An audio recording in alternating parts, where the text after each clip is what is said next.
Hello everyone. Today we talk about how to fix the app of Film Aura.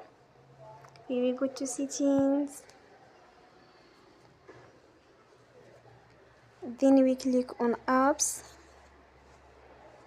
After that we search the app Film Aura and we click. You will on for stop. After that we go to storage. Then we click on clear cache. In the end, you will turn your Wi-Fi and you will turn again. Don't forget to support us by like and subscribe.